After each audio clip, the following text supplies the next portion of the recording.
Jack நீரை உற்று நோக்கி சட்டென நீரினுள் குதித்து மூழ்கிவிட்டான். பிறகு வெளியே வரவில்லை. சற்று நேரத்தில் ஒரு பெண் அவரை கண்டுபிடித்து அவரை காப்பாற்ற தண்ணீரில் குதித்தாள். ஆனால் பதற்றத்தில் ஜாக்கின் காலில் இருந்த சாக்ஸை அவள் அகற்றிவிட்டாள். ஜாக்கின் கால்களில் இலைகள் ஒட்டிக் கொண்டிருப்பதைக் கண்டதும் ஜாக் பீதியடைந்து அந்த பெண்ணை எட்டி உதைத்துவிட்டு தண்ணீருக்கு மேலே வந்தான். ஆனால் மறுநாள் அந்த பெண் மீண்டும் ஜாக்கை கண்டாள். தான் ஒரு விசித்திரமானவள் இல்லை என்பதை ஜாக்கிடம் உணர்த்த அவள் தன் சட்டையை அகற்றி தன் தோளில் இருந்த மச்சத்தை காட்டினாள்.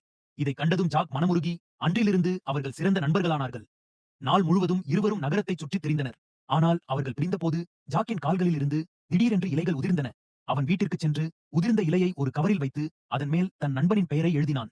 சிறிது நேரத்திற்குப் பிறகு இன்னொரு இலை உதிர்ந்தது. அவன் அதை பார்த்துக் கொண்டிருக்கும் போதே அவனது பெற்றோர் உள்ளே ஓடி வந்தனர். அவன் இலையை மிதித்தான். ஆனால் அவனது பெற்றோர் அவனது ரகசியத்தை கண்டுபிடித்து விட்டனர். ஜாக் உண்மையை சொல்ல வேண்டியதாயிற்று. எல்லா இலைகளும் உதிர்ந்து விட்டால் அவன் மறைந்து விடுவான். அப்போதுதான் கடைசி இலை உதிர்ந்தது. பலத்த இடிமின்னலுக்குப் பிறகு ஜாக் நிரந்தரமாக மறைந்து விட்டான்.